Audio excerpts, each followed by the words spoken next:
Tirakat hari pertama kami laksanakan di Pasarian Agung Imogiri, bertepatan dengan malam Jumat Kliwon. Kami marak sowan Kanjeng Sultan Agung Prabu Hanyokrokusumo dan Kanjeng Ratu Batang. Selesai ritual sekitar pukul 23 waktu Indonesia Barat.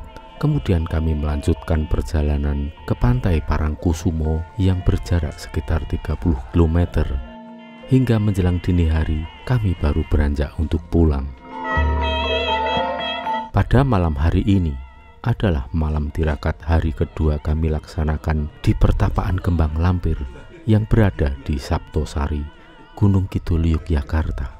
Apa yang menjadi alasan kami melakukan tirakat di Kembang Lampir? Karena di pertapaan ini merupakan level kadewatan yang tentu saja memiliki energi yang luar biasa.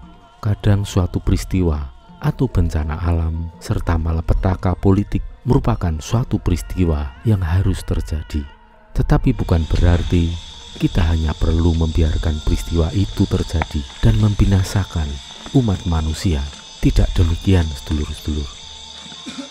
Kita tetap harus berusaha semaksimal mungkin, sekuat tenaga, agar supaya bencana alam atau malapetaka kemanusiaan itu risikonya menjadi minimal.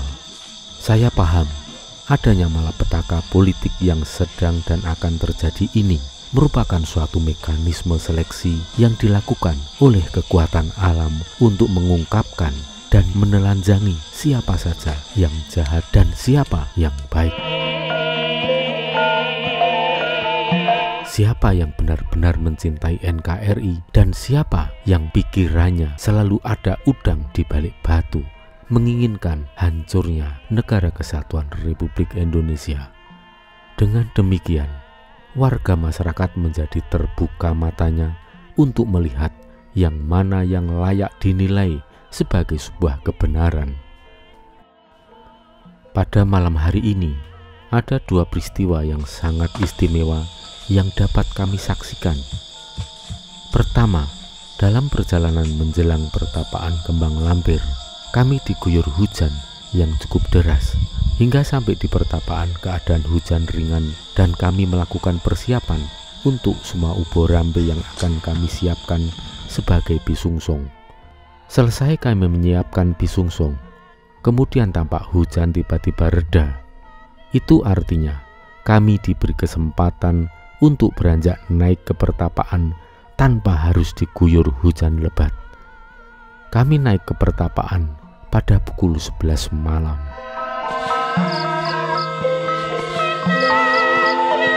Sesampai di pertapaan, kami melaksanakan ritual dan hujan kembali turun. Kami semua melaksanakan hening meditasi selama kurang lebih 1 jam.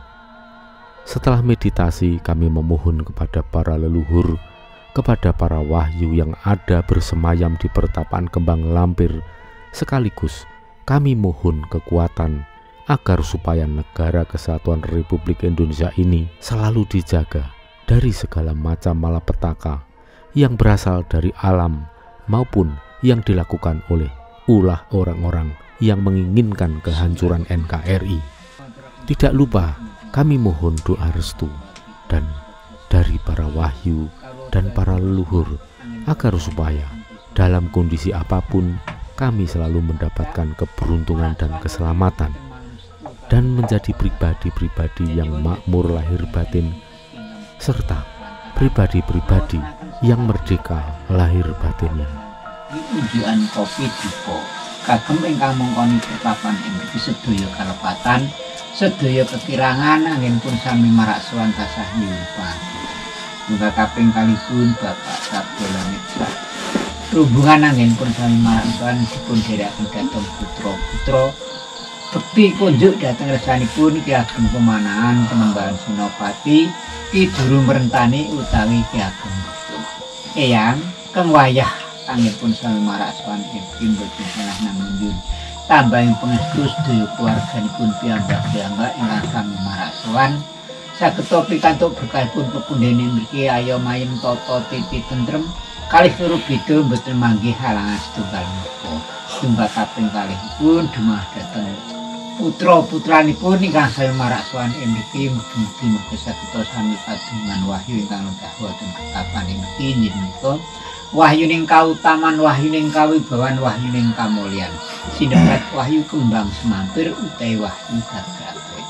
Awit Bapak Sabda Langit nyuwunaken dhateng putra-putra wonten pertapan mriki mboten sanes kagem nggih menika anggenipun sami usaha lir samu kawis menapa kemawon bisa ketok kabantu dhateng asalipun pundhen mriki anggenipun sami ngayai tugas makarya sageta kalih suruh beda mboten manggih halang setunggal menapa mbok bilih wonten sanak kadang ingkang sami drengki Israel pasrah dhateng resanipun pepundhen mriki sageta dipun tanggulangi boten wonten gangguan setunggal menapa lantaran anggenipun sowan Ki Pramila dhateng pemanggihanipun sami marak sowan donga nyuwun dhateng resanipun Gusti dipun dherekaken dumateng Bapak Sabda Langit samangke sageta sami kadunungan wahyu sinebat wahyu Pancapurba song-song tunggul naga Kyai Tajuk Makutha Mataram utawi Kyai Balap para wahyu para pusaka ingkang lenggah wonten ing gedung Purbayaksa dinten manestu kalenggan menika dipun caosaji sekar sinadyan gantal kinang dadi unjukan kopi duka ing panuwun sedaya mangke sageta kinabulan tansah kaberkahan dhateng resanipun Gusti lantaran anggenipun napak tilas pepundhenipun nggih menika Ki Ageng Pemanahan singgah wonten pertapan mriki. Mekaten ingkang dados atur kawula yang samangke badhe dipun lanjutaken dinten sepuh dening Bapak Sabda Langit. Samangke kula sumanggaken dhateng resanipun pepundhen-pepundhen lan wonten pertapan Bang Lampir mriki.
Monggo kita mesu budi semedi olah rasa mati.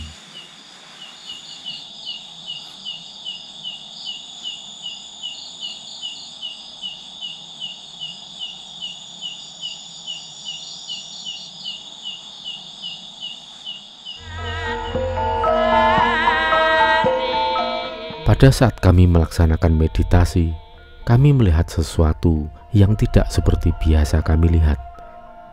Pada malam itu, kami melihat penampakan yang muncul berupa pintu gerbang dan regol istana yang cukup megah. Pemandangan seperti ini baru pertama kali ini kami saksikan terjadi di pertapaan Kembang Lampir. Pada waktu yang hampir bersamaan, beberapa rombongan kami yang berada di bawah melihat penampakan bunga yang berwujud mahkota. Mahkota itu memancarkan sinar berwarna kehijauan. Itu bisa kami artikan sebagai bentuk lambang kemakmuran. Istri saya berhasil memotret sinar berwarna kehijauan itu yang bergerak dari bawah ke atas. Ono itu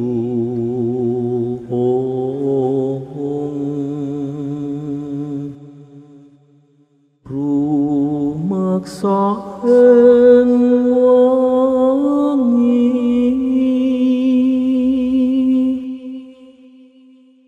teguh ayu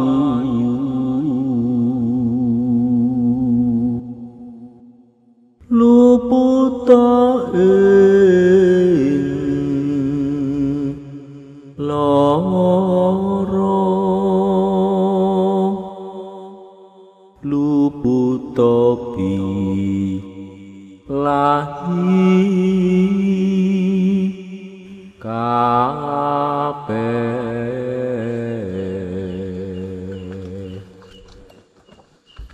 jim setan taktan purun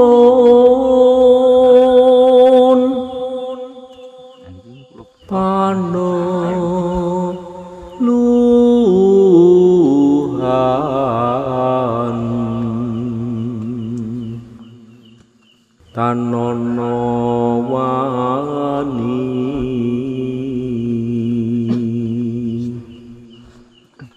miwa penggawe Allah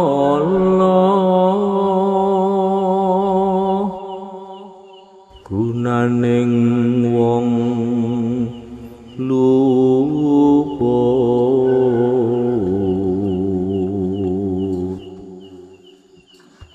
geni ateman tirta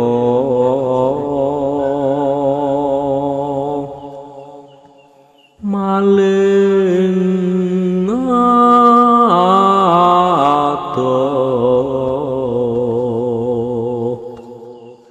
tan wani ngarah ing mami tujudu dupan sirno.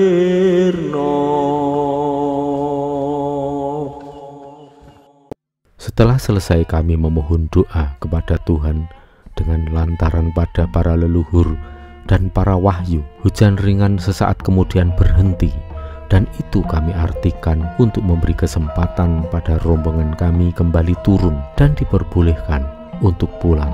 Kami meninggalkan lokasi sekitar pukul 02 dini hari. Semoga Nusantara tetap selalu jaya dan akan mencapai puncak kejayaannya. Suradira Jayaningrat lebur dening pangastuti. Suradira Jayaningrat lebur dening pangastuti. Pangastuti pangruwating diyu.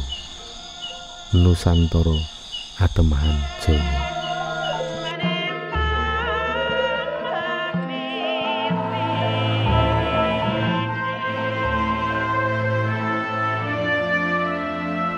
Perjalanan selanjutnya, kami melaksanakan tirakat di Antakapura, Pasarian Kidalang Panjang Mas, dan Ratu Mas Malang. Kami memilih melakukan tirakat di sini karena Ki Dalang Panjang Mas adalah salah satu leluhur yang memiliki kekuatan spiritual sangat tinggi. Beliau memiliki kemampuan melihat masa depan, bahkan memiliki kekuatan Sabdo Pandito Raptu. Apa yang diucapkan bakal terjadi.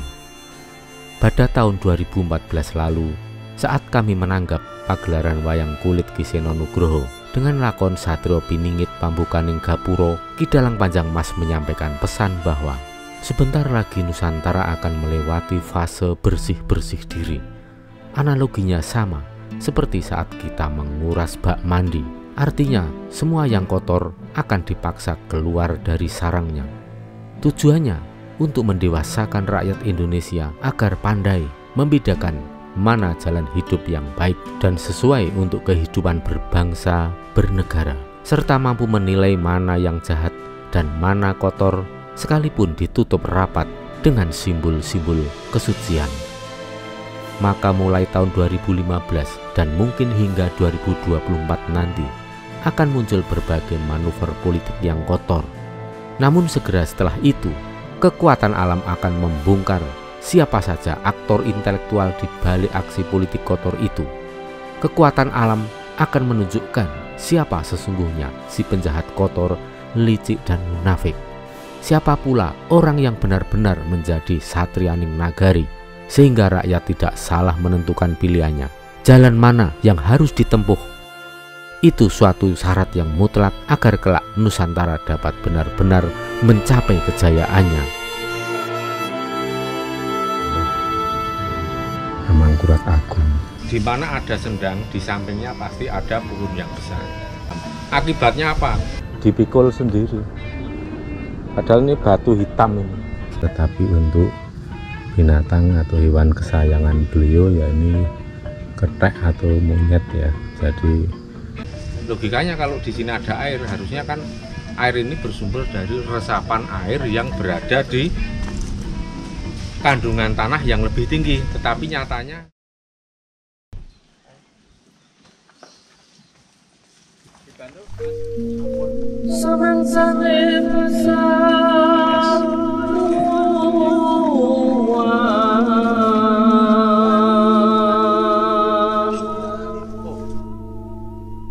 membangun martamartani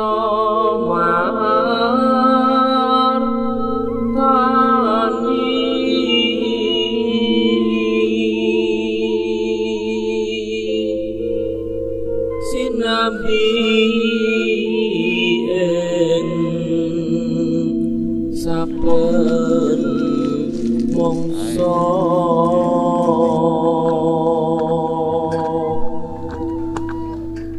kala kalane sepi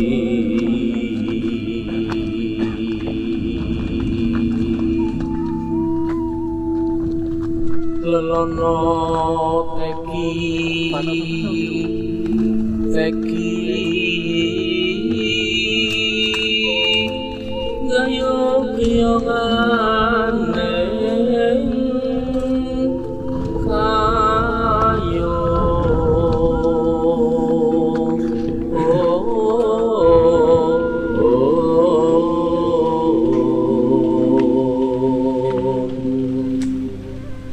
kayung yon ninging yas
sepuh ingsun ana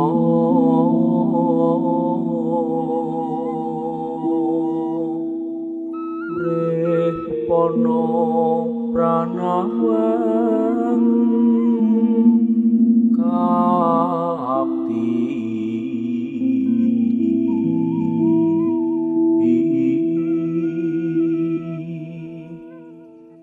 tising tias marsuti mardawaning putya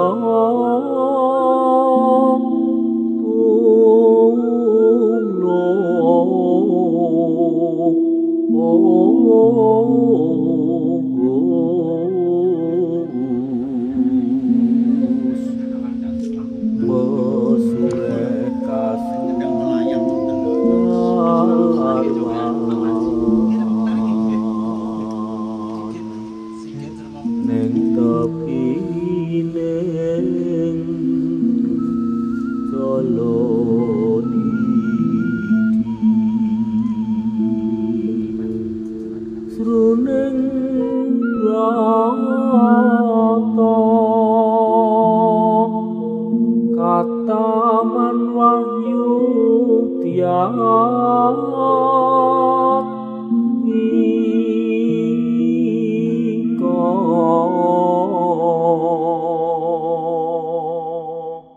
jam 5 setengah 5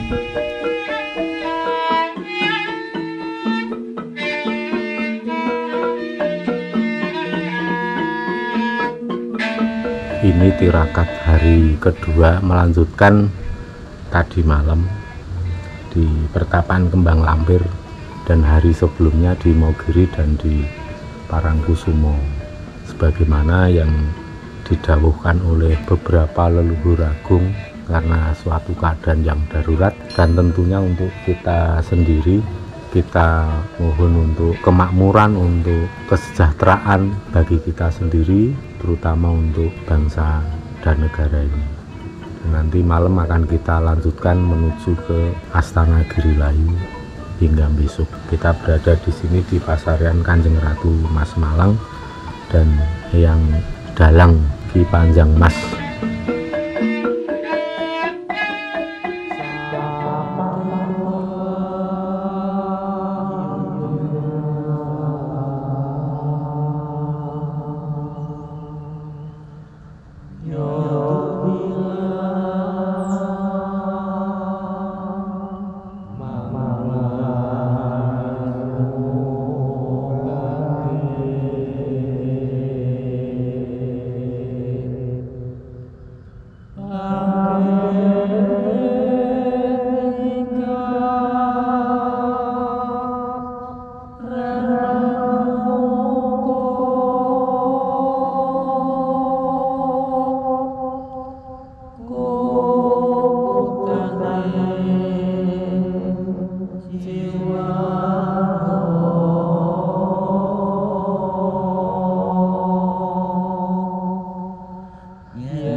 sepindah malih nyuwun agung panuwun nami tansah kersa jangkung jambange lampah kula sakeluarga sak anak-anak kula sedaya ya.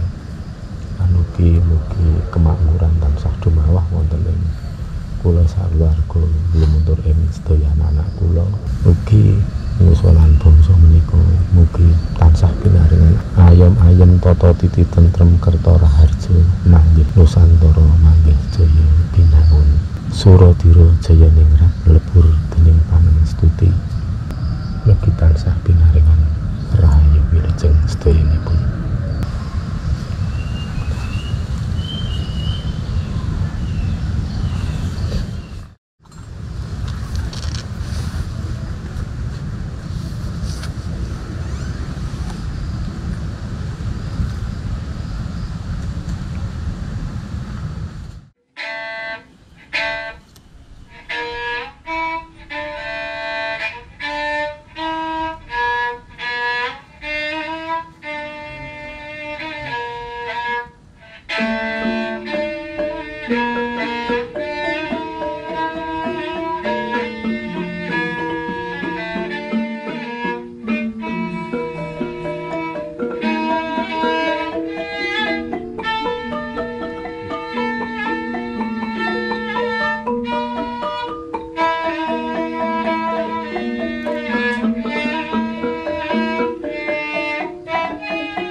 Ini adalah pasarian Eyang Dalang Ki Panjangmas. Jadi biasa kita memberikan juga kacang rebus seperti ini dan kopi.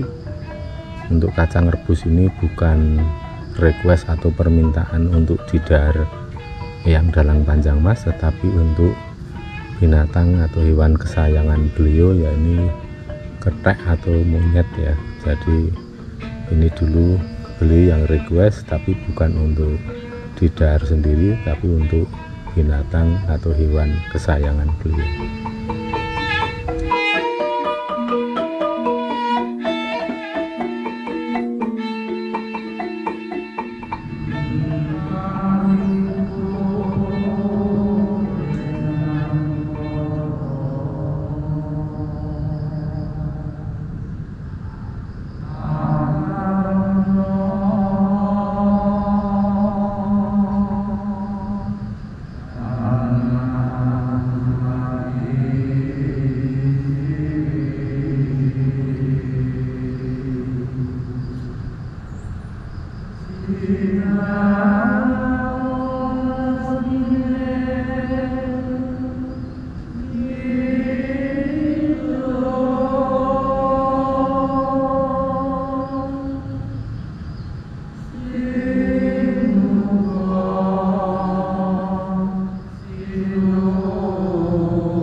Gembenganing pabuti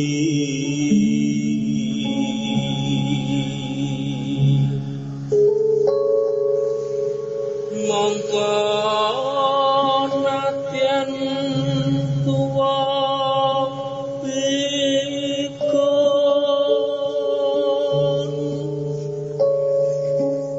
yen tanikani rasa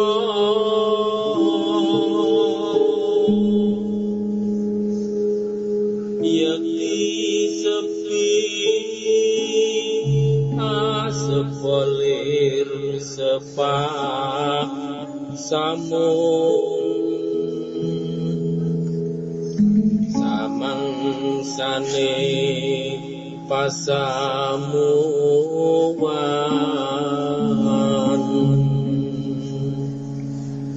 konya kanyu nglaling semi.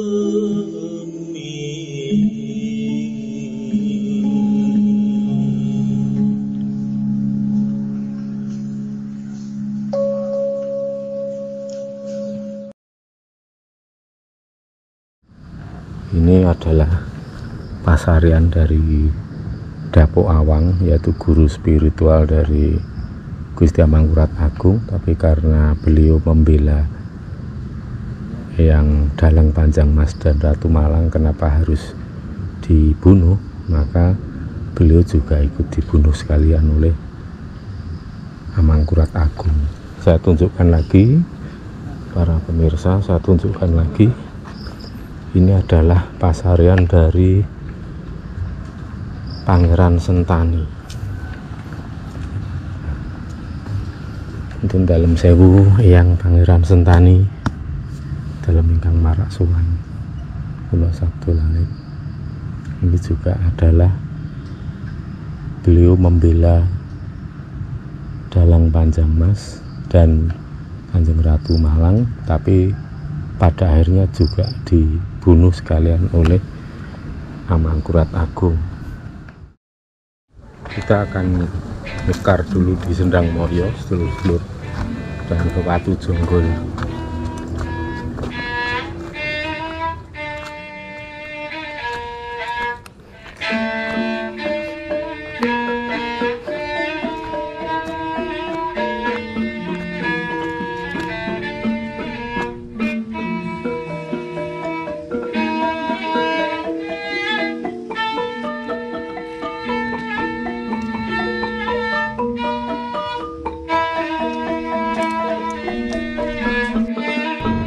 Ini kotak wayang milik Dalang Ki Panjang Mas.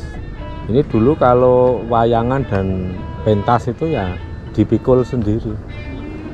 Padahal ini batu hitam ini. Panjangnya aja berapa ini? Ada sekitar 1,5 meter kan ada ini. Ini yang dinamakan Watu Jonggol.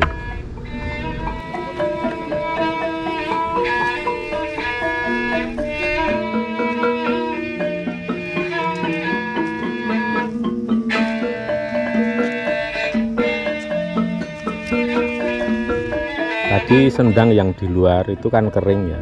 Ini tapi kalau di sini Sendang Moyo, walaupun ini kemarau panjang dan panjenengan bisa lihat sendiri di mana-mana kering, ini ada di puncak bukit karena di sekitar ini semua sudah lebih rendah posisinya dari Sendang ini. Kalau memang ada bukit yang lebih tinggi kan logikanya resapan air ini pasti dari tanah yang ada lebih tinggi. Tapi di sini tidak ada tanah yang lebih tinggi dari tempat ini. Ini tempat tertinggi. Tapi airnya selalu ada seperti ini walaupun musim kemarau yang panjang. Ini Sendang Moyo. Moyo itu artinya samar atau yang sifatnya gaib, metafisik, tetapi ini menjadi kelihatan nyata atau fisik.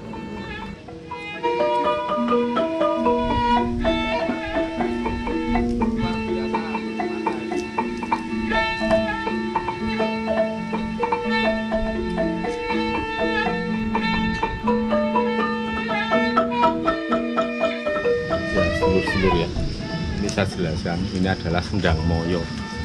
Sendang Moyo itu posisinya ada di atas bukit, jadi di kawasan ini tempat yang paling tinggi, permukaan tanah yang paling tinggi itu ya ada di sini di Sendang Moyo, di bawah pohon. Nah, kalau secara logika air di Sendang Moyo itu kan bisa dilihat sendiri, airnya ada terus walaupun ini musim kemarau yang cukup kering dan panjang.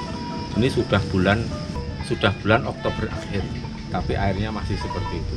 Sedangkan di keliling ini jelas tidak ada tanah yang posisinya lebih tinggi dari Sendang Moyo. Logikanya kalau di sini ada air, harusnya kan air ini bersumber dari resapan air yang berada di kandungan tanah yang lebih tinggi. Tetapi nyatanya tidak terdapat tanah yang lebih tinggi di sekitar lokasi. Nah, ini yang luar biasa. Air dari mana? Nah, maka di sini dinamakan Sendang Moyo. Moyo itu artinya gaib atau metafisik. Nah, ini karena ada suatu keistimewaan atau suatu keajaiban, bisa dikatakan seperti itu, bahwa air di sini tidak pernah surut walaupun musim kering yang panjang. Dan selalu ya, ini merupakan rumus di mana ada sendang, di sampingnya pasti ada pohon yang besar. Karena apa? Itu sudah merupakan rumus alam. Di manapun setiap kali ada sendang, pasti di samping sendang ada pohon yang besar. Jika pohon yang besar itu dipotong, ditebang, maka air di dalam sendang itu pasti akan surut. Nah, makanya orang Jawa itu dalam memahami tata keseimbangan alam seperti itu, orang Jawa tidak akan pernah menebang pohon yang ada di sekitar sendang, terutama pohon-pohon yang besar. Makanya orang Jawa menyembah pohon itu. Menyembah itu artinya apa? Menghormati, menghargai. Maka dengan sikap menyembah pohon, itu orang Jawa tidak akan pernah menebang semau gue, tidak akan punya pikiran yang picik atau pikiran yang sempit dengan menganggap pohon gede ini sumber kemusyrikan, sumber kesirikan, banyak hantunya, kemudian orang-orang itu menyembah pohon, pohonnya ditebang, itu sama aja pikiran yang picik yang kemudian merusak tata hukum keseimbangan alam. Akibatnya apa? Air di dalam sendang itu nanti akan surut, akan kering, kemudian air yang berfungsi untuk menjadi sumber kehidupan semua makhluk yang ada di sekitar sini, baik yang kelihatan maupun yang enggak, baik berupa tanaman, tumbuhan, pepohonan maupun bangsa binatang atau juga bangsa manusia, akhirnya air sumber kehidupan itu kering dan itu merusak tata hukum keseimbangan alam. Jadi marilah sedulur-sedulur untuk membuka kesadaran, membuka wawasan yang lebih luas. Kalau ada orang menyembah pohon itu bukan berarti itu menuhankan pohon ya, tapi orang menghormati pohon supaya tetap bisa menjaga tata keseimbangan alam. Nah, kalau mau tahu ya sedulur-sedulur, saya pernah akan mengajak dan memperkenalkan sedulur-sedulur bertemu kepada salah satu guru spiritual saya yang paling ampuh dan paling jujur. Nah, maka di sore hari ini saya perkenalkan sedulur-sedulur kepada seorang guru spiritual saya, ya ini berupa pohon ini. Saya ini menjadikan pohon ini sebagai guru sejati, guru yang paling jujur dan ampuh bagi saya. Karena apa? Mari kita belajar dari sebatang pohon ini. Dari akarnya yang ada menghunjam ke tanah, ini berfungsi untuk mengikat air, sehingga resapan-resapan dari hujan yang masuk ke dalam tanah itu tidak akan cepat menguap, tidak akan cepat hambar hilang. Karena apa? Banyak yang ditahan oleh akar yang menghunjam di kedalaman tanah. Belum lagi akar yang menghunjam puluhan bahkan bisa 100 meter ke dalam tanah, itu akan mengangkut air ke permukaan tanah, sehingga sendang pun akhirnya selalu terisi dengan air. Nah, ini baru fungsi dari air yang dihasilkan oleh pohon besar karena ada akar yang mengikat air. Kemudian dari setiap rantingnya ini menjadi bahan untuk survival atau untuk hidup banyak makhluk hidup, diantaranya bangsa binatang. Ada burung, ada semut, ada ulat dan lain-lain. Semuanya akan bergantung hidup dengan adanya dahan, ranting dan dedaunan yang ada di pohon ini. Kemudian bangsa manusia bisa memanfaatkan kayu-kayu yang sudah kering, yang sudah jatuh ini untuk apa? Untuk kayu bakar dan untuk bahan-bahan yang lain, bahkan untuk bahan bangunan, untuk membangun rumah, untuk membangun perabotan rumah tangga dan lain-lain. Kemudian dari daun-daun ini kalau malam hari dia akan mengeluarkan zat asam arang. Itu fungsinya tentu ada untuk membalancing kupas racun dan lain-lain itu dengan adanya uap dari zat asam arang. Pada saat siang hari ketika seluruh makhluk hidup itu membutuhkan oksigen, maka daun ini mengeluarkan O2, mengeluarkan oksigen sebanyak-banyaknya yang bisa dihirup oleh seluruh makhluk hidup termasuk bangsa manusia. Untuk malam hari karena makhluk hidup yang memerlukan respirasi atau oksigen atau O2 itu lebih sedikit karena lebih banyak yang tidur istirahat, kebutuhan oksigennya tidak sebanyak saat bekerja di siang hari, maka pohon-pohon itu mengeluarkan zat asam arangnya di siang hari. Itu dari sedikit yang bisa kita ulas. Masih banyak lagi manfaat ya dari sebuah pohon ya, dari sebatang pohon itu manfaatnya sudah luar biasa sekali untuk makhluk hidup. Nah, itu kalau sekarang kita kalkulasi tumbuhan ini, pohon ini meminta, itu kan dia meminta makan dari dalam tanah, kandungan yang ada, nutrisi yang ada di dalam tanah. Tapi pohon ini memintanya tidak seberapa dengan memberinya, karena pohon ini memberi banyak sekali manfaat. Nah, ini yang mau saya tekankan untuk dulur-dulur ya. Pohon ini mampu memberikan sebanyak-banyaknya untuk makhluk hidup. Artinya pohon ini iso uripe murup, berguna untuk seluruh makhluk hidup. Dan bahkan kalau kita hitung secara jeli, ternyata pohon ini lebih banyak memberi daripada meminta kehidupan dari alam semesta ini. Maka panjenengan semua termasuk saya, ketika saya mengevaluasi diri, hidup saya masih lebih banyak meminta, masih lebih banyak bergantung ke yang lain. Itu jelas, itu masih kalah fungsinya dengan, kalah urip, kalah murup dengan pohon ini. Makanya sampean yang merasa soleh, yang merasa sudah menjadi orang yang suci, ya jangan merasa suci dulu lah. Kalau ditandingke dengan kesalehan dan kesucian sebatang pohon pasti masih kalah, karena bisa dikalkulasi seberapa besar manfaat hidup Anda untuk seluruh kehidupan, untuk seluruh makhluk hidup.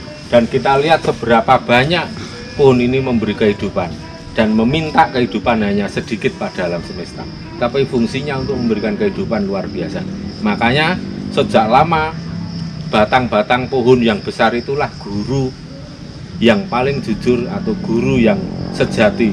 Saya anggap sebagai mursyid yang sejati. Kalau berguru pada bangsa manusia jelas masih bisa bohong, masih bisa nggak jujur, masih bisa atau sering berhalusinasi untuk hal-hal gaib. Makanya bergurulah kepada apapun yang ada di alam semesta ini. Berguru kepada makhluk hidup dari binatang, dari tumbuhan, itu yang paling bijaksana. Kalau ditanya guru saya siapa? Guru saya adalah alam semesta ini dengan seluruh isi yang ada di dalam semesta ini, termasuk benda-benda yang hidup maupun yang tidak hidup. Begitu sedulur-sedulur, semoga ini bisa membuka wawasan.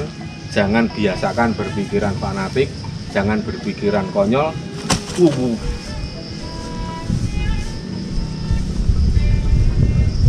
Kaget, cuman energinya gede banget. Saya nggak apa-apa, mau ret, matur nuwun, ya, rada nyala. Oh ya pantes, matur nuwun. Seperti listrik. Kaget tapi. Nah itu, ya. Begitu sedulur-sedulur, matur nuwun, saya sudah diberikan bonus karena saya menjelaskan tentang rumus kehidupan apa adanya. Mudah-mudahan energi yang diberikan itu bermanfaat, berguna untuk seluruh makhluk hidup. Saya akan terus berguru kepada pohon-pohon besar seperti ini dan selamanya akan tetap saya jadikan sebagai mursyid sejati. Makasih sedulur-sedulur. Ya Mas Jito, ini juru kunci dari Antakapura. Ini Mas, kita penasaran ya, mungkin Mas Jito punya cerita atau sejarah tentang pohon ini, namanya apa dan sejarahnya bagaimana? Monggo, agak dekat. Namanya pohon jangkang. Dia ada yang menunggu, namanya Simbah Kyai Gelirjo. Jadi cikal bakal gunung sini. Jadi gunung, desa ini dinamakan Gunung Gelir karena di sini ada cikal bakal Simbah Kyai Gelirjo. Dia di sini sudah 1000 tahun. 1000 tahun usia. Iya. Oh. Dan menurut masyarakat sini yang pernah pengalaman atau Mas Jito sendiri tentang kesaktian atau apa yang spesifik khusus yang kadang dirasakan atau terlihat? Biasanya kalau kesini sendiri Simbah Gelirjo itu muncul, tapi waktunya sore, enggak malam. Sosoknya orang tua berjenggot sampai bawah tanah. Sampai bawah? Iya. Itu Mbah Gelirjo namanya. Oh ya ya. Jadi beliau yang cikal bakal Cikal ya. bakal Gunung Gelir. Sebelum ada makam beliau udah di sini. Oh gitu. Mbah Makanya Gelir. di mau dibuat makam nggak bisa karena udah ada yang menunggu. Oh ya Tua ya. sini. Lebih tua. Nggih. Kayak suara apa Mas? Ngandang. Bocah. Nggih, matur nuwun Mas Jito.